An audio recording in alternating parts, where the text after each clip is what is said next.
Muy buenas noches, hermanos. El Señor los bendiga grandemente en esta noche de estudio bíblico, siguiendo la guía de estudios de los capítulos de Apocalipsis, y esta noche ya ingresando al capítulo 20 de Apocalipsis. No nos queda más que agradecer al Señor su fidelidad por permitir que vez tras vez hayamos ido desarrollando todos estos capítulos, estas guías de estudio, que nuestra oración permanente es que sea de bendición para todos ustedes, pero siempre entregando esto en oración. Padre amado, bendito Dios, a ti sea la gloria, la honra, el poder y la alabanza.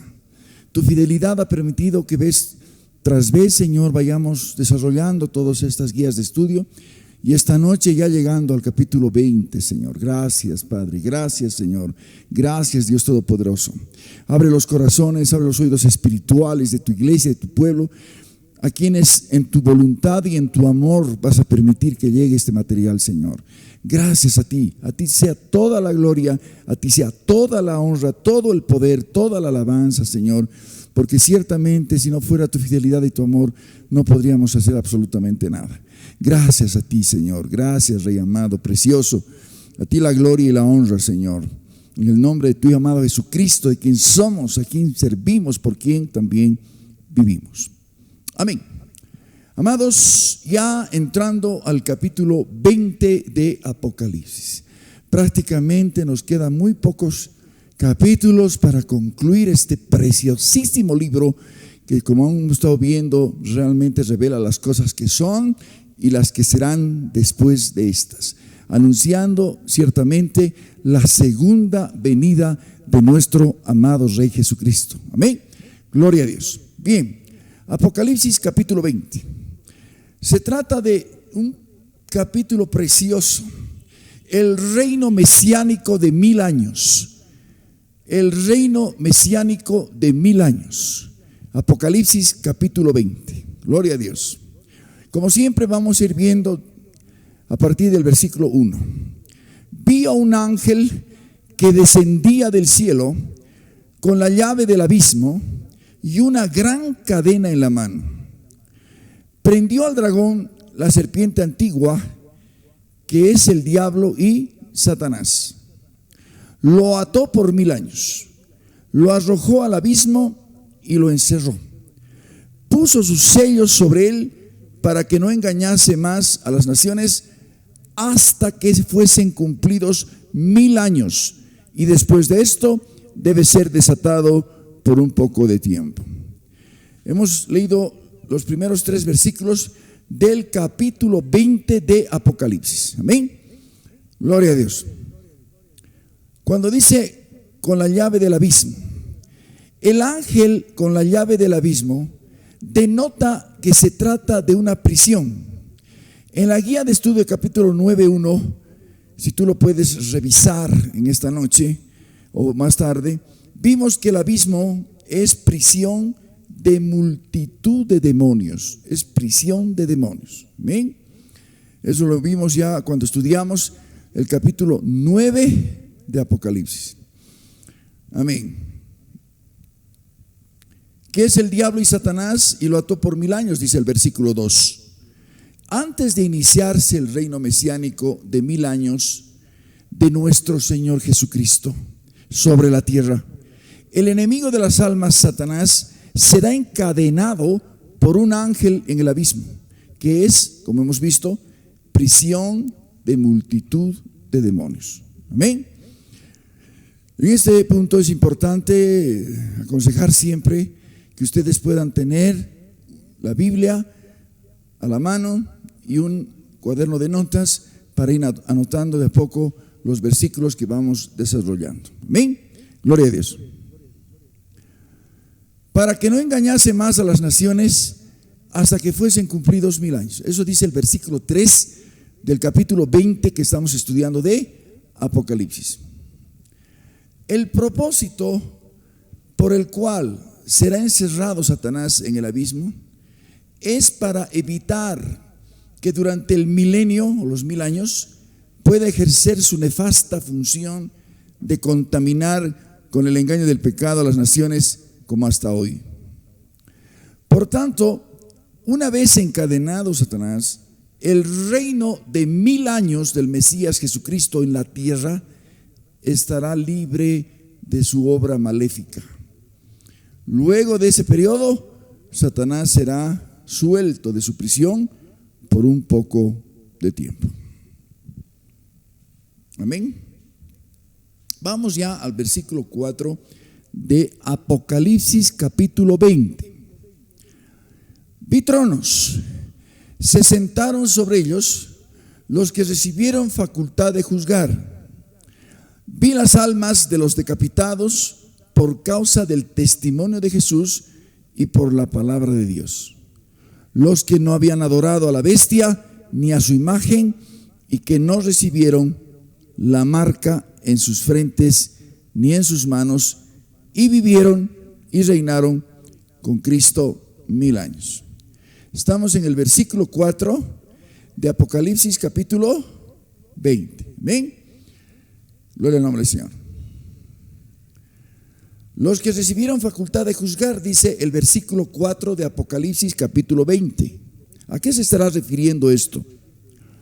Dentro del plan de Dios, hermanos, amén, para la humanidad, en su parte final se contempla un reino mesiánico, se llama reino mesiánico. ¿Qué viene a ser el reino mesiánico? Es un reino que va a establecer el Señor sobre toda la tierra. 1000 años va a reinar sobre toda la tierra, donde nuestro amado Rey Jesucristo estará reinando desde Jerusalén, que se viene a conocer como la ciudad del gran Rey. Esto lo puedes ver en el Salmo capítulo 48, versículo 2. Ahí está identificada Jerusalén como la ciudad del gran Rey. Amén, gloria a Dios. Ahora bien, será esta la Jerusalén capital del reino y que va a contemplar un periodo de 1000 años. Todo este tiempo, Satanás, enemigo mortal de las almas, permanecerá encadenado en el abismo, que es, como hemos visto, prisión de demonios. Amén. El apóstol Juan pudo ver a los que recibieron facultad de juzgar. Cuando estamos leyendo en la palabra de Dios, aquellos que recibieron facultad de juzgar, ¿a quiénes se está refiriendo la palabra de Dios? Vamos a ver. Amén. El apóstol Pablo, inspirado por el Espíritu Santo, escribió a los corintios que la iglesia verdadera del Señor estaba llamada a juzgar al mundo y aún a los ángeles. Discernimos que se trata a los ángeles caídos o demonios. Asimismo, el apóstol Juan pudo ver a todos los mártires de la gran tribulación por causa del testimonio de Jesús y la palabra de Dios, y que fueron cruelmente decapitados por la bestia y su sistema satánico. Luego de terrible y espantosa tribulación, menospreciaron aún sus vidas por no negar al Señor Jesucristo, por lo que su recompensa será resucitarlos y reinar con ellos en el milenio. Amén. Versículos 5 y 6 del capítulo 20 de Apocalipsis. Pero los otros muertos no volvieron a vivir hasta que se cumplieron 1000 años. Esta es la primera resurrección. ¿Y qué nos dice el apóstol Juan, inspirado por el Espíritu Santo? Bienaventurado y santo el que tiene parte en la primera resurrección. La segunda muerte no tiene potestad sobre estos, sino que serán sacerdotes de Dios y de Cristo, y reinarán con él 1000 años.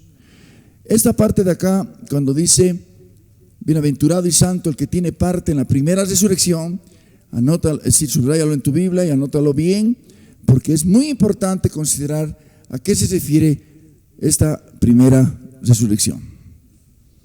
Amén. Los otros muertos, dice el versículo 5, ¿verdad? Es muy importante discernir que estos otros muertos se refieren a todos los muertos en condenación a través de los siglos. Por la palabra de Dios estudiamos y sabemos que los que mueren en condenación en este tiempo anterior a todo esto van al Hades, que es lugar de tormento, el Hades, ¿verdad? Y del Hades saldrán, y justamente a esto se refiere los otros muertos. Amén.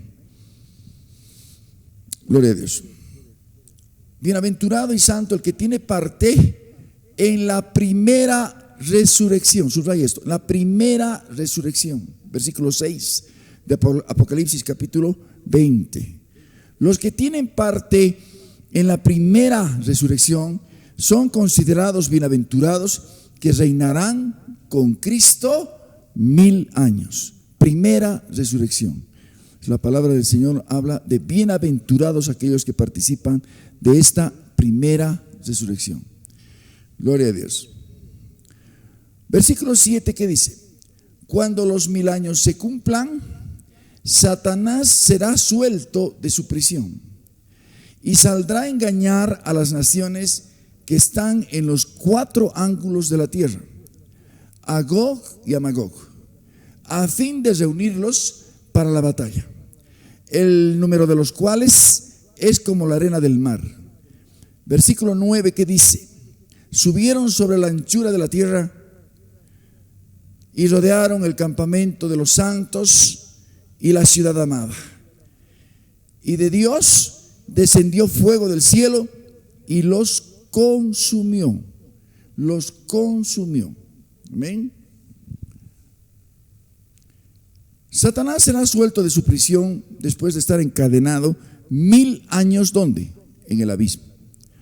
Luego que se cumplan los 1000 años del reinado del Mesías Jesucristo sobre la tierra, Satanás, enemigo mortal del género humano, será desatado, pero por un poco de tiempo, para encabezar una última rebelión de los hombres en contra de Dios. Saldrá a engañar a las naciones, dice. Es realmente, definitivamente es sorprendente que pueda haber una rebelión de estas proporciones, ya que, como dice la Escritura, el reino mesiánico de 1000 años se caracterizará por abundancia de alimentos. No habrá enfermedades, no habrán guerras, no habrá corrupción. Sin embargo, habrá gente que ni así esté contenta y se van a rebelar al final de los 1000 años contra el Señor. Qué terrible. Amén. Esto realmente demuestra la validez de las Escrituras cuando define el corazón del hombre mortal. Cuando tú lees, anota Jeremías 17:9 y subraya y tenlo siempre presente. Hay en Jeremías capítulo 17 versículo 9, ¿no? Tristemente muchos seres humanos habitantes en el milenio que vivan en los 4 ángulos de la tierra, lamentablemente caerán en el engaño satánico de rebelarse en contra del Mesías, que por entonces estará reinando en Jerusalén, en el templo judío reconstruido para el reino mesiánico del milenio. Ahora, ese templo del milenio que se llama en la palabra de Dios está descrito ampliamente en el libro del profeta Ezequiel. Son 8 capítulos que tú lo puedes revisar. Ezequiel 40 al 48, 40, 41, son 8 capítulos últimos del libro de Ezequiel, donde describe el templo que habrá en el milenio, templo judío. Ahí, desde ahí el Señor estará reinando sobre toda la tierra. Amén. Gloria a Dios. Dice: cometerán la terrible locura de marchar en contra de la ciudad amada por el Señor, o sea, Jerusalén. Del Padre eterno, de Dios mismo, saldrá fuego, consumirá definitivamente a los últimos rebeldes en la historia de la humanidad que queden en la tierra. Amén. ¿Por qué? Porque sabemos que en la anterior batalla de Armagedón, cuando venga el Señor con su iglesia antes del milenio, Él va a participar de esa batalla de Armagedón. Pero en este caso, después de los 1000 años, con esta rebelión última del Padre vendrá juicio directamente. Qué tremendo. Amén. Gloria a Dios. Versículo 10, ¿qué dice? El versículo 10. El diablo que los engañaba fue lanzado en el lago de fuego y azufre, donde estaban la bestia y el falso profeta, y serán atormentados día y noche por los siglos de los siglos. Este versículo yo te pido en el amor de Cristo que lo tengas bien presente, porque es la sentencia final de Satanás. Este es el último lugar donde acabará este ser maligno que está engañando todavía, que está actuando todavía en maldad, que ha venido a robar, matar, destruir, y lo está haciendo hasta que se cumpla su plena sentencia, que es Apocalipsis 20:10.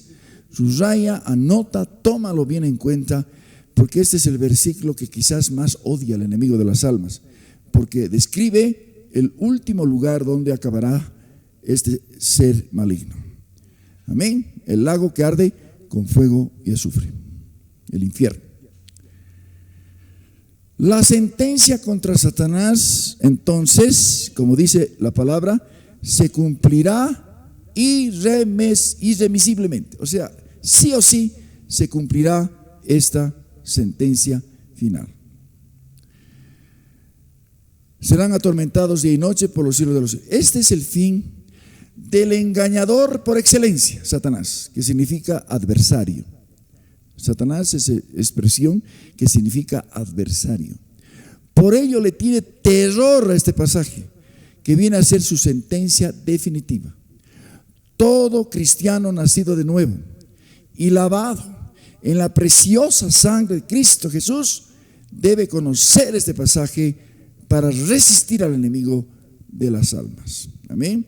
Y otro punto no menos importante es que encontramos que, a diferencia de que hay lugares donde se niega la existencia del infierno, pues existe el infierno. Es el lago que arde con fuego y azufre. Y no solamente irán en definitiva las personas que mueren en condenación, sino que el mismo Satanás, y no es un lugar de destrucción última, sino será atormentado día y noche por los siglos de los siglos. Amén. Tremendo.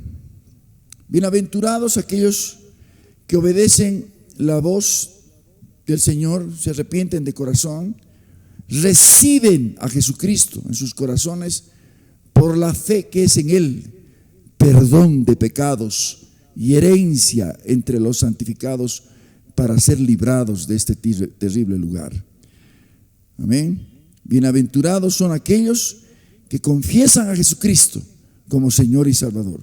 Y a esta altura del estudio, tú que nos oyes y que quizás todavía no tienes a Cristo en tu corazón, te invitamos que ya nomás hagas la oración de confesarlo como Señor y Salvador de tu vida. En un pasaje de Hechos de los Apóstoles, anota, subraya, donde fue una de las veces que testificó su conversión el apóstol Pablo, nos dice Hechos 26, 17, 18.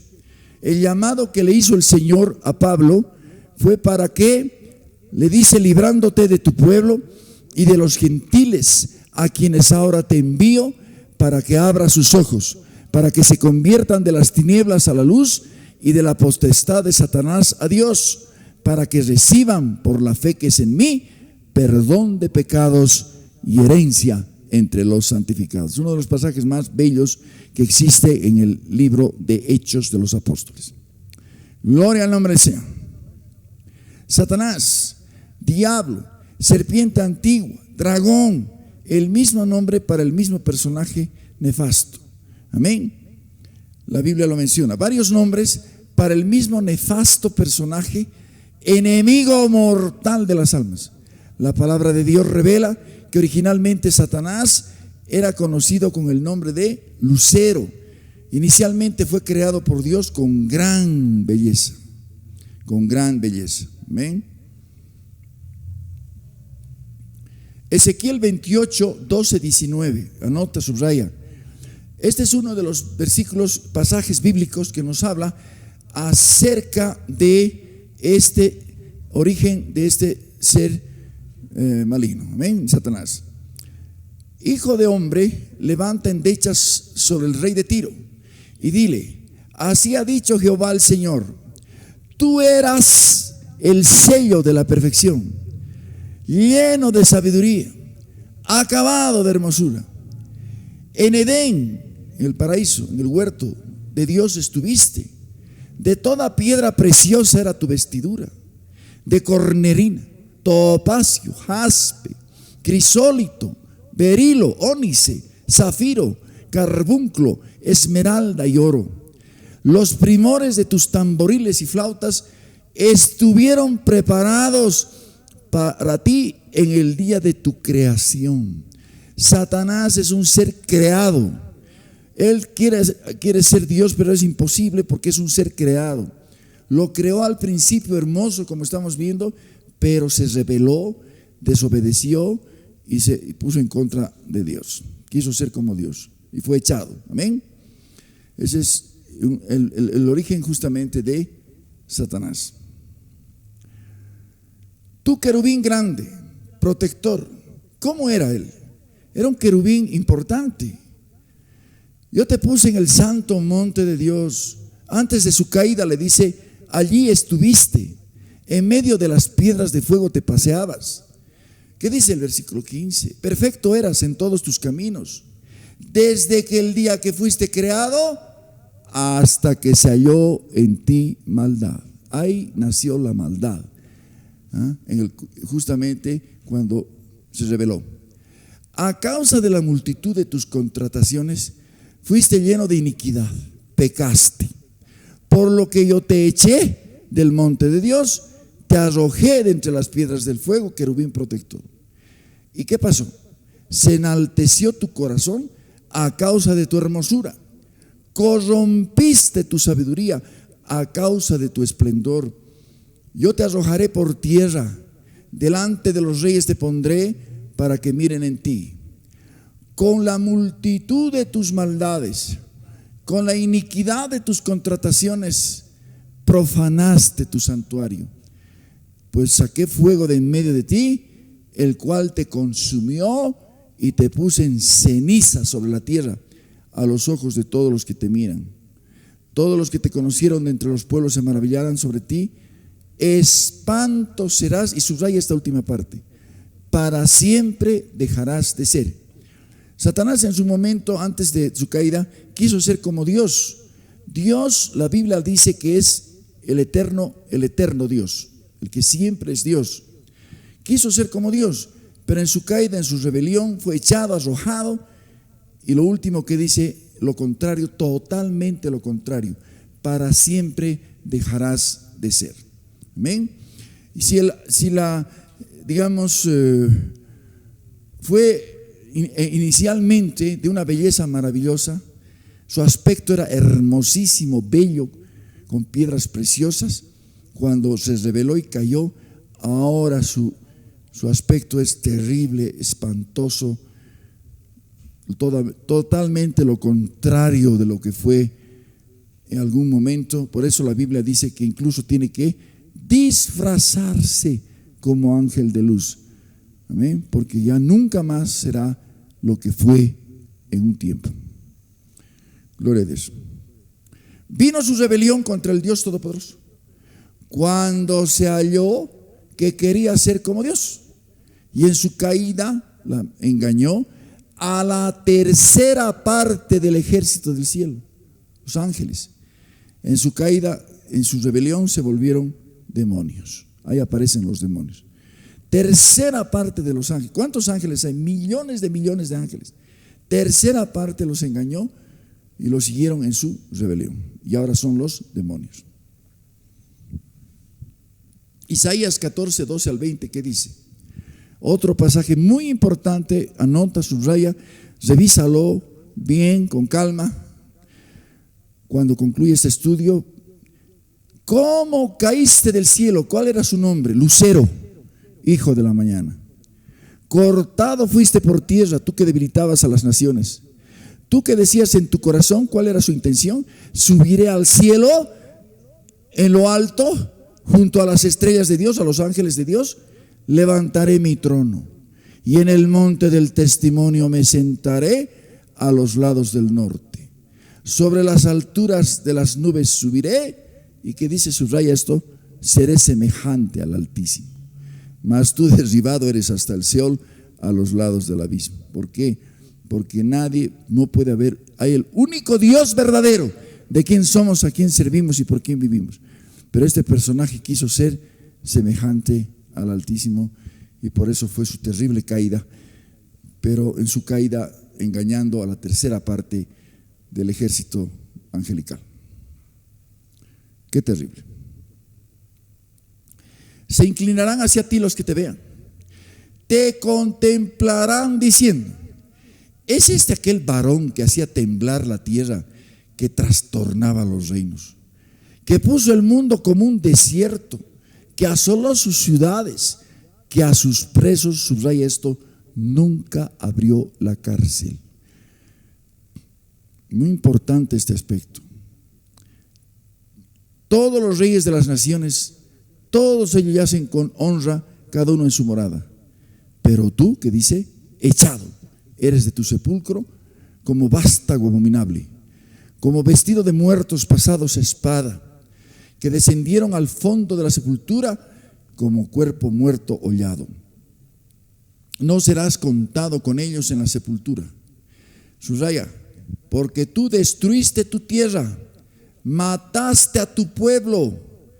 No será nombrada para siempre la descendencia de los malignos. Los engañó a los ángeles, los siguieron, aquellos que los siguieron en su engaño, se rebelaron y de pronto ahora se dan cuenta que fueron engañados terriblemente, pero ya es demasiado tarde. No será contado con ellos en la sepultura, porque tú destruiste a tu pueblo, destruiste tu tierra. Es lo que hace el Satanás.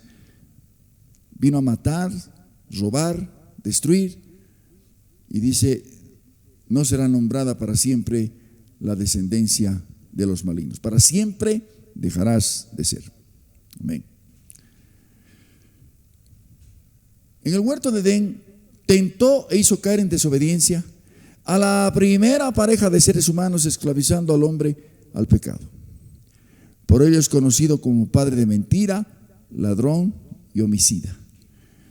Sí, él estuvo en el huerto de Edén. Y justamente nos dice el relato bíblico en Génesis que tentó a la mujer y desobedeció a la mujer y cayó, y lamentablemente esclavizó en el pecado a los primeros seres humanos.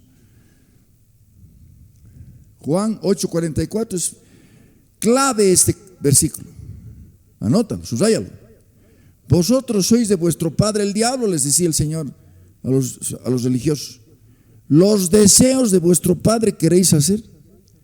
Él ha sido homicida desde el principio. No ha permanecido en la verdad porque no hay verdad en él. Cuando habla mentira, de suyo habla, porque es mentiroso y padre de mentira. Así lo define el Señor al enemigo de las almas, Satanás. Juan 10:10, otro pasaje clave, importantísimo que lo anotes y lo subrayes. ¿Qué dice de Satanás? El ladrón no viene sino para hurtar, matar y destruir. Es lo que sabe hacer. Yo he venido, dice el Jesucristo, para que tengan vida y para que la tengan en abundancia. Gloria al nombre del Señor. Damos la gloria al Rey. Por la misericordia del Dios Todopoderoso, el primer hombre, antes de ser expulsado del jardín de Edén, recibe la primera promesa en la Biblia. Y te pregunto, ¿cuántas promesas crees que hay en la Biblia? Más de 3.500 promesas. La primera promesa en la Biblia se registra en Génesis capítulo 3, versículo 15. Lo puedes anotar, subrayar. ¿Qué dice Génesis 3:15? Que a través de la simiente de Eva vendría el Salvador del mundo. Se cumplió a plenitud en la persona de nuestro amado Rey Jesucristo. Hace 2000 años venció a Satanás y a sus demonios en la cruz del Calvario, haciendo libre a todo aquel que creyera en Él y se convirtiera a Él, aceptándolo como Señor y Salvador. Muy importante. Para todo aquel que hace esto, y que lo vamos a hacer al final de este estudio esta noche, para invitarte, si no tienes a Cristo en el corazón, que hagas esa oración ya, porque de esa manera aceptas esa promesa maravillosa de que Él es nuestro libertador y nuestro Salvador. Colosenses 2, 13 al 15, otro pasaje muy bello. A vosotros, ¿qué dice el apóstol Pablo a los colosenses en otro tiempo? Estando muertos en pecados, en la incircuncisión de vuestra carne, os dio vida juntamente con Él. ¿Qué hizo? Perdonándoos todos los pecados, anulando el acta de los decretos que había contra nosotros, que nos era contraria, quitándola de en medio y clavándola en la cruz. Despojando a los principados y a las potestades, los exhibió públicamente, triunfando sobre ellos en la cruz del Calvario. Amén, gloria a Dios. Satanás, pese a estar derrotado, todavía cuenta con un mortal poder de engaño, con el que engaña, seduce a los seres humanos, induciéndolos a todo tipo de pecado. La palabra de Dios lo identifica como el Dios de este siglo. Está activo, amén, pero la palabra lo descubre. 2 Corintios 4:4, en los cuales, ¿qué dice el apóstol Pablo inspirado por el Espíritu Santo? En los cuales el Dios de este siglo cegó el entendimiento de los incrédulos, para que no les resplandezca la luz del Evangelio de la gloria de Cristo, el cual es la imagen de Dios. Gloria al nombre del Señor. Satanás y sus demonios tienen terror a la preciosa sangre de Jesucristo derramada en la cruz del Calvario, pues saben que es a través del sacrificio en la cruz que nuestro amado Señor venció a Satanás y a sus huestes espirituales de maldad. ¿Qué expresa esa sangre derramada en la cruz del Calvario? Expresa el amor a lo sumo, el amor del Señor por todos, amén. Y es por eso que el enemigo le tiene terror a la preciosa sangre de Cristo, amén. Apocalipsis 12:11, hemos estudiado Apocalipsis si revisas en Apocalipsis capítulo 12:11, ¿qué veíamos? Ellos le han vencido por medio de la sangre del Cordero, Jesucristo, y de la palabra del testimonio de ellos. Menospreciaron sus vidas hasta la muerte. Amén, gloria a Dios. La palabra profética revela que aún engañará todavía a las naciones rebeldes, llevándolas a la locura de pelear contra el Cordero, y a la iglesia en su venida, ya cuando se finalice la gran tribulación, como hemos estudiado, amén. Después del arrebatamiento viene la gran tribulación, viene el cumplimiento de la última semana, amén. Y al final de la semana, el enemigo de las almas va a engañar a las naciones rebeldes. Será derrotado en la batalla de Armagedón y luego encadenado en el abismo por 1000 años. ¿Ven? Vamos a ver ya el versículo 12. Vi un trono blanco y al que estaba sentado en él, de delante del cual huyeron la tierra y el cielo. En ningún lugar se encontró para ellos. Versículo 12, muertos y grandes, vi a los muertos grandes, pequeños, de pie ante Dios, y los libros fueron abiertos. Y otro libro fue abierto, el cual es el libro de la vida. Fueron juzgados los muertos por las cosas que estaban escritas en los libros según sus obras. Versículos 11 y 12 de Apocalipsis capítulo 20. Esto es el momento del solemne juicio ante el trono blanco. Esto será al final del milenio, cuando ya termine el reino milenial. Se instaurará lo que muchos entienden por juicio final. Juicio final. Versículo 11 que dice: vi un gran trono blanco y al que estaba sentado en él. Al final del milenio se producirá la remoción de todo lo creado. Es decir, el cielo y la tierra existentes hoy pasarán para dar lugar a una nueva, total nueva creación. Después del milenio ya entramos a la eternidad. Amén. Versículo 11. Vi a los muertos grandes y pequeños de pie ante Dios. Al final del milenio comparecerán en el juicio ante el gran trono blanco, en el tercer cielo, todos los seres humanos muertos en condenación de todas las generaciones pasadas desde el principio de los siglos. Aquí encontramos una verdad tremenda. No hay alguien que haya muerto impune. Será impune para el juicio terrenal, para el juicio de los hombres.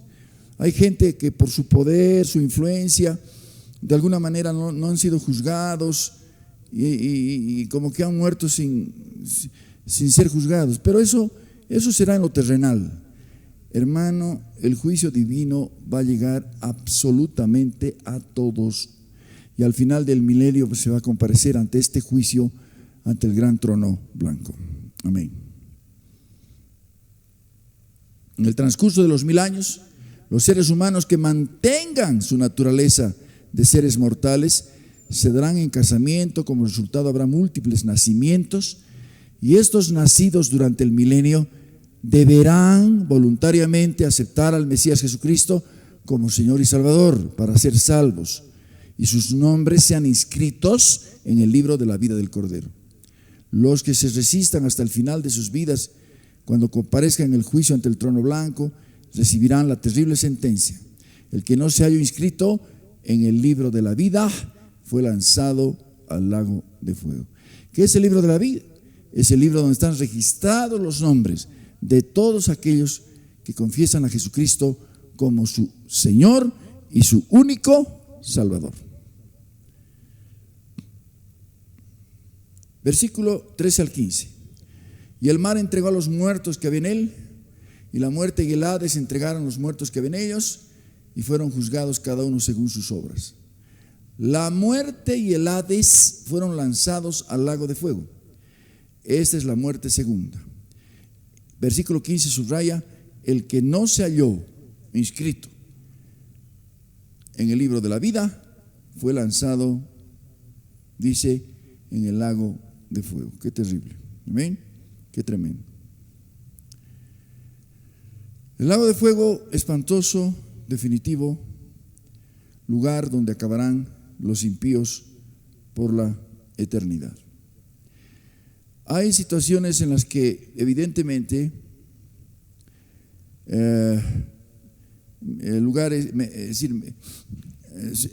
lugares donde directamente, o la gente a veces dice: no hay tal, el infierno es. No, el infierno es un lugar espantoso y terrible, que inicialmente Dios lo hizo no para el hombre.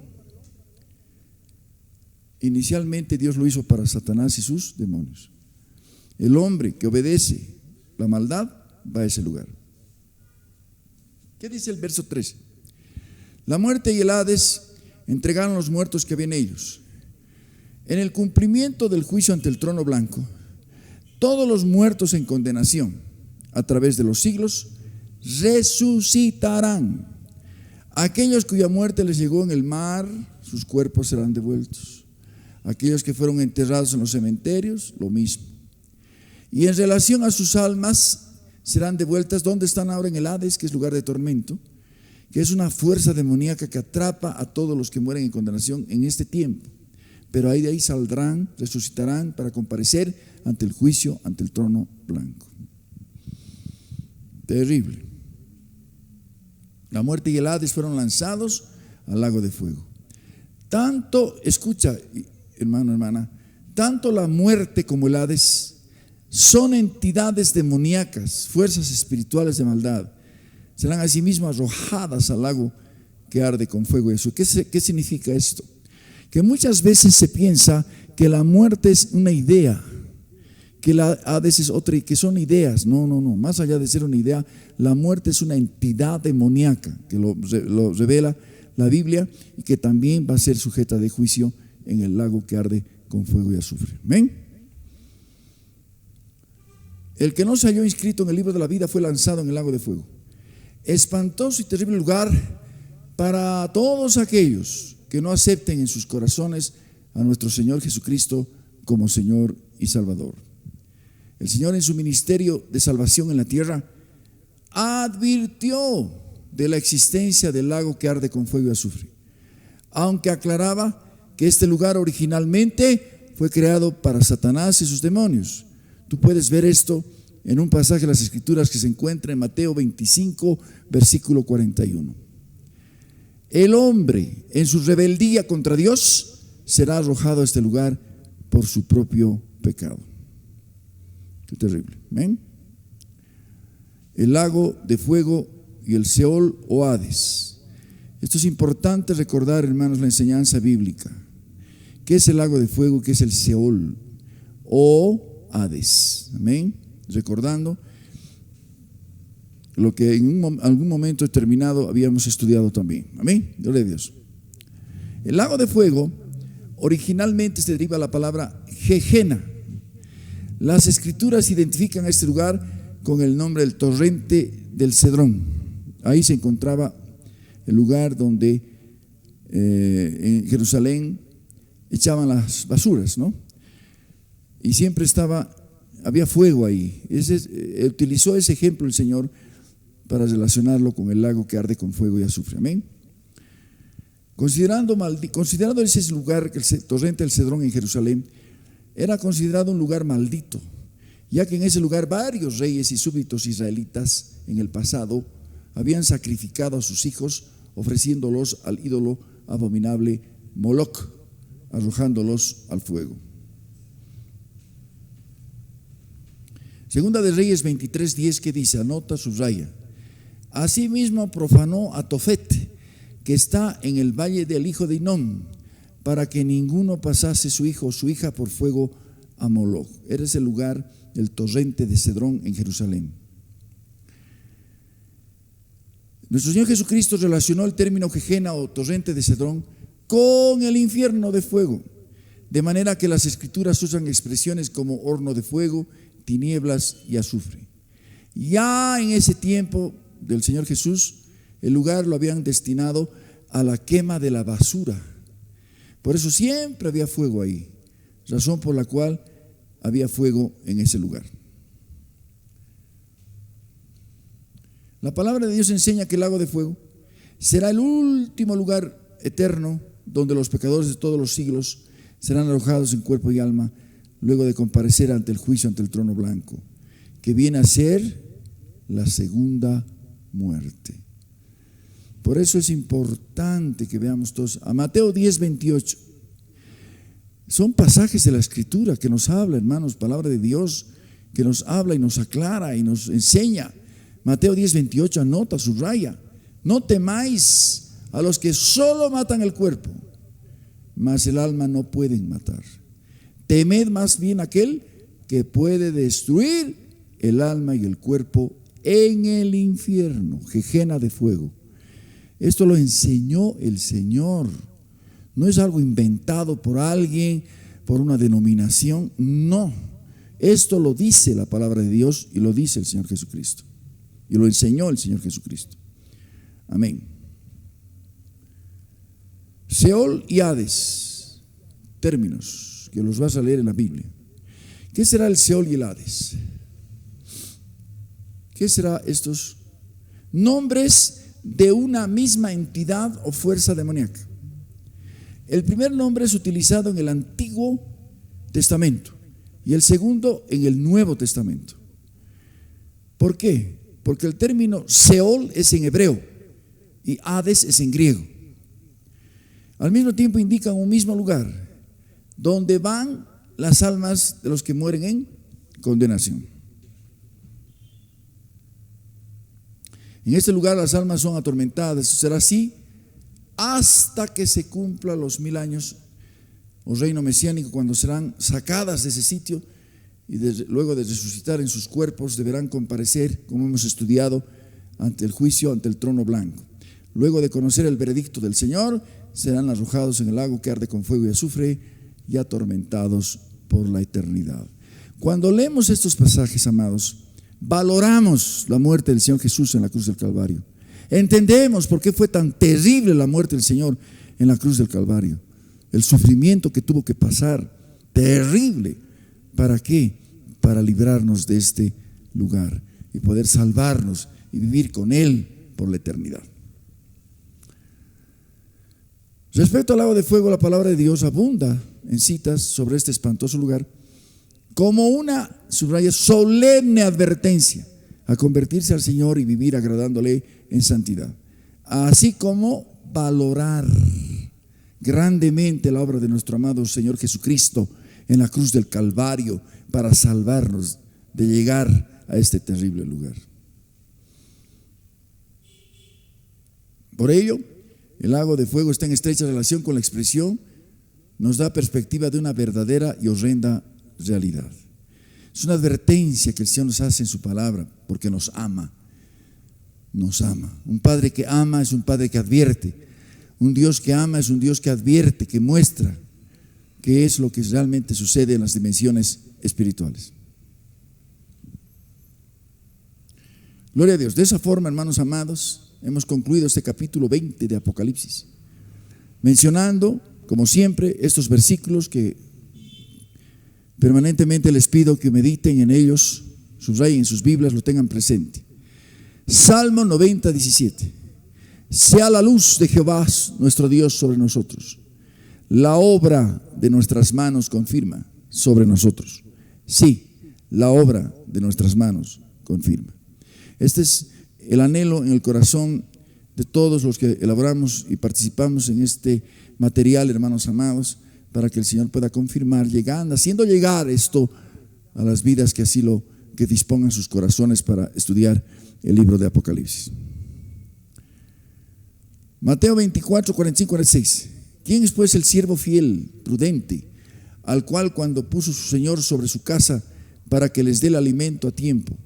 Bienaventurado aquel siervo al cual cuando su Señor venga le halle haciendo así. Y por último, la recomendación de nuestro amado Rey Jesucristo para ti, para mí, para todos.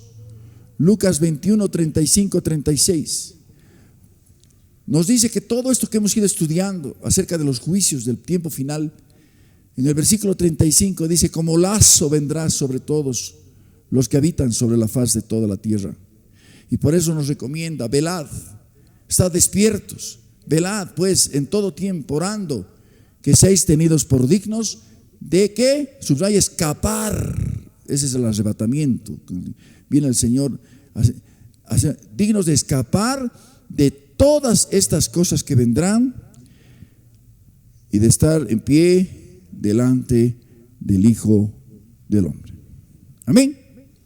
Gloria al nombre del Señor, hermanos amados. Ya prácticamente, como les decía, en la recta final de este precioso libro de Apocalipsis, y dando gracias al Señor.